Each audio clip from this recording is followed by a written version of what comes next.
Welcome back to the Shape podcast, where ideas take shape.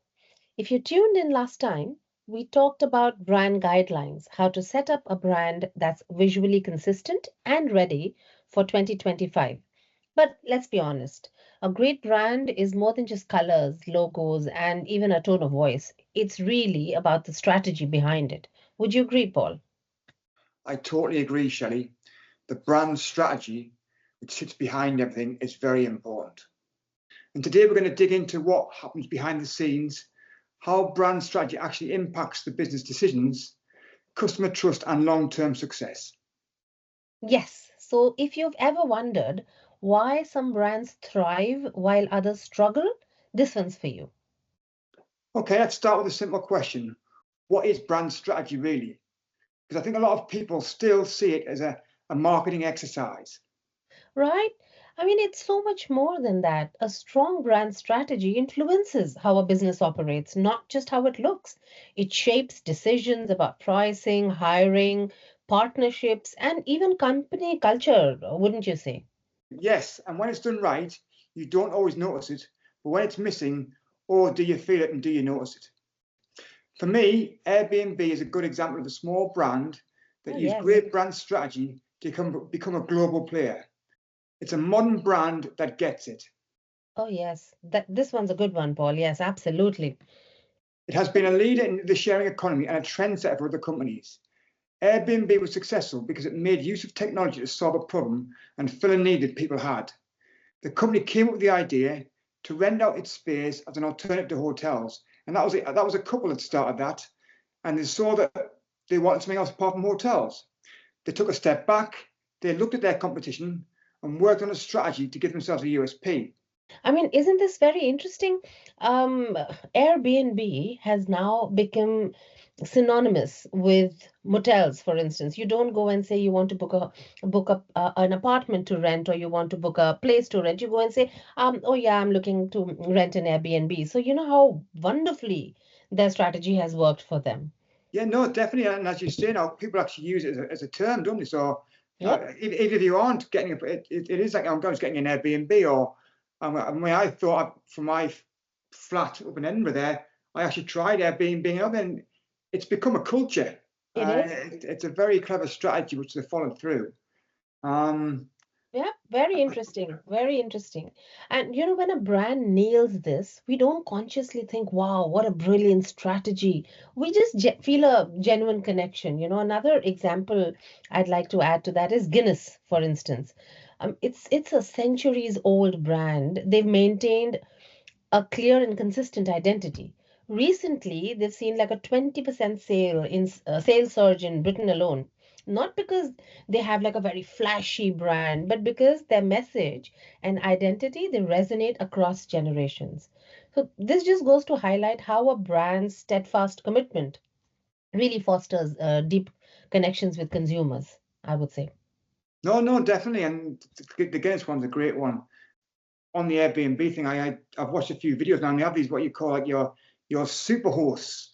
So you're then buying the people that own the property. So you think, oh, I quite like Dan from Norway or this. It's a great story they're telling there, and they've used it very, Mhm. very well.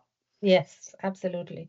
It's doing well across the globe, even in India. I know that it is on fire. I mean, they have done amazingly well. What a strategy, I would have to say. Yeah, and Guinness has been in the news the past over the past 6 months for. Yes, And in my opinion, it was a very, very clever PR stunt for the brand yes. about running out of Guinness and turning ships around, going to America to bring back home. It was very, Yeah, very clever, but everybody was talking about it. it was, it was. I agree with you on that one. So But yeah, but on the flip side, we've all seen brands that look amazing but don't quite land. And that's usually because the brand strategy is weak or is non-existent.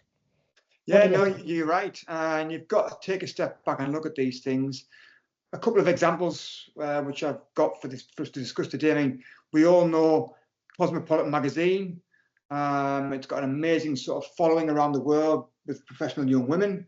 And because they talk about diet, fitness, sex, the people involved with that. And so they decided as a strategy to launch the Cosmopolitan Yogurt back in 2021, I think it was. Yeah. But it didn't take. I mean, the reason behind it wasn't completely crazy. The Hmm. brand was trusted, and women in the target audience did eat a lot of yogurt. It was portable and it was semi-healthy meal. Yep. So, but what they didn't take on board is the mistake, in my opinion. Was basically this brand strategy was too drastic. It was a drastic departure from where they stood. Cosmopolitan's readers trusted them to offer advice on health, as I say, on sex, on professional life, but not to make dairy products. It was just a step too far. And unfortunately, that product only lasted 18 months and was scrapped. Yeah, exactly what we were talking about, that you need to have your brand strategy to be strong. There was nothing wrong with it. Just they just got too far away from where it should have been and what the core brand was really. I totally So agree. it was a shame. And I think the one that you were pulled out as well, Shelley, was the Jaguar cars. Because that's been the news over the last year a lot. So I think you want to touch on that today as well. Oh, Jaguar's recent rebrand, I mean, enough has been said about it. It is all over social media, any media, to be honest. But you see, this is what happens when a brand rolls over in its legacy.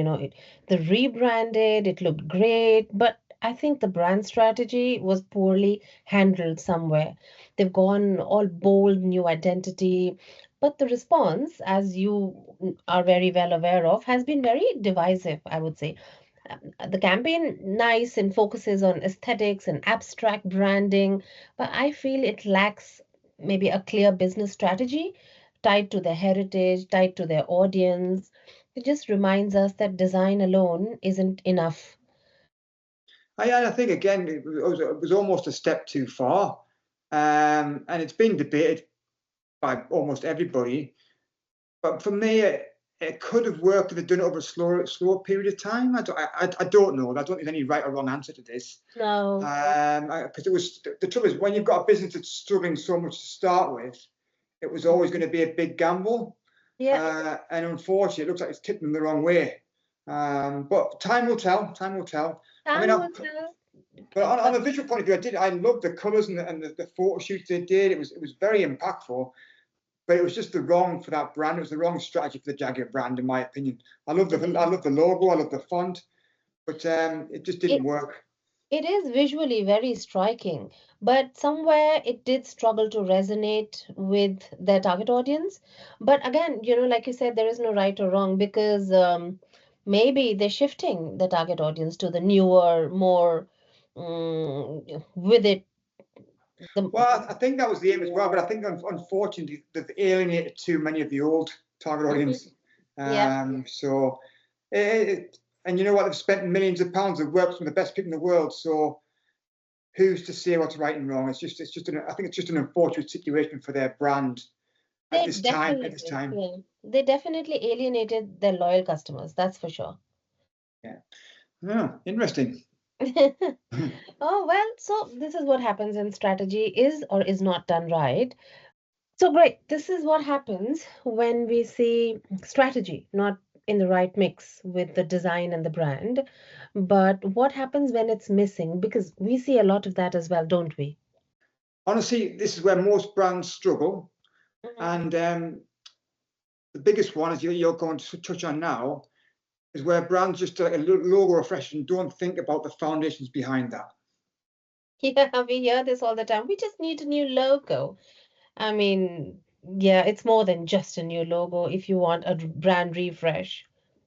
No, no, it isn't. As you say, we hear it not every day, but every week almost. We'll get asked to do whether it's a marketing campaign or design a new website for a business, and so well, the first question we have to do, oh yeah, can you send over your brand guidelines, please? Your mission statement, your tone of voice, etc. Because we need to understand that brand, be part of that brand before we can work on it and represent them. Absolutely. And most of the time we get an email saying, "Oh, here's your PNG logo file, which is pixelated, looks terrible," and that's what a lot of these brands have. And I know it's a cheesy term which I've used over the years, and you touched on it when we spoke earlier on when we were planning this call. If you go to build a house and you design your house with the wrong foundations, you can't put the extra flooring you want. You can't do it. You best taking a step back and getting your brand strategy right Right? because it will save you time, money, and stress in the future. Yeah, absolutely. And when this happens, you pretty much end up with a brand that looks good on paper, but doesn't actually connect with the customers.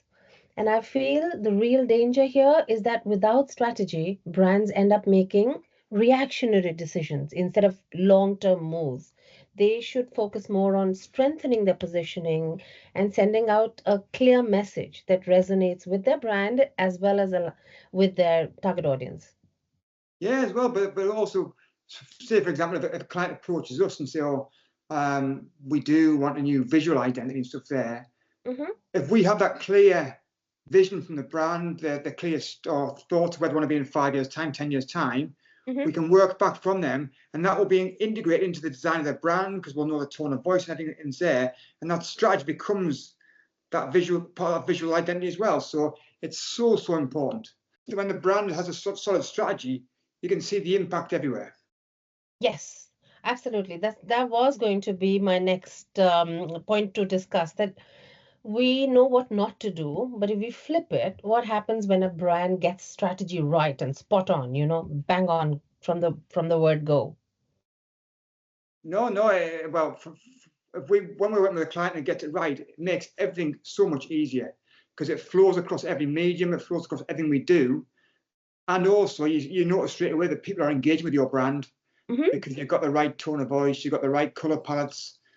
It just feels right, and that goes across your team internally because when they pick up the phone, when they're out talking about your business, they feel part of that situation. They should be involved when you're doing this, and that you're representing yourselves and where you want to be, and it makes it so much easier. It's not even a conscious thing; it's a subconscious thing. So Yep. the impact is incredible. So I would say to sum it up, if we have a clear brand identity, you know what partnerships make sense, you know how to price your products right. I would say it helps in business decisions. A clear brand identity helps growth, customer loyalty. People buy why you do something, not just what you sell. And crisis management, because Murphy's Law, if anything can go wrong, it will. I think a strong strategy keeps brands steady even when challenges arise. No, yeah, I completely agree. I mean, a great example is Patagonia. They Yep. know exactly who they are and what they stand for. So when they face challenges, they don't panic. They double down on their brand and stick to their values. So yeah, that groundwork has a massive impact on everything, especially when things goes wrong. Exactly what makes a brand truly powerful, because at the end of the day, brand strategy isn't just being trendy. I think it's being intentional. Paul, like we always say, it's not about looking good, it's about standing out for the right reasons. I was going to say it's standing out for the right reasons, but standing out for your values, Yes, and who you want to engage with, and being part of a community that you genuinely believe in. You're not just doing it for the sake of doing it. It has core to the company, and it's so important. And if you're still thinking, do we really need a strategy? I touched on it before. Would you build a house without a blueprint? Probably not. So why build a brand without? Oh, sorry, didn't throw it up. exactly. Exactly. And if you're working on your brand strategy and need a second opinion, we're always up for a chat. Yeah, and those conversations, it might be a quick 50-minute call, 20-minute call. We can discuss where you want to be, how you want to get there, where you're at the moment, and just give you some advice with our experience and knowledge of the brands that we've worked with. And we're very lucky, Shelley. We've got a call not long after we finish this conversation with a client we've worked with for 14 years, and all the things we've discussed there, we've worked with them, and Yes, that's why they're growing every year now. Even still after 14 years, they evolve to every situation, and because they've got the right foundations. they did. They do have the right foundations. This has been wonderful, Paul, as always. Thank you very much. Thank you. And that's a wrap. So if you've enjoyed this episode, follow us for more, share it with someone who'd find it useful, and stay tuned. We'll see you soon. Thank you, guys. Thank you, Shelley.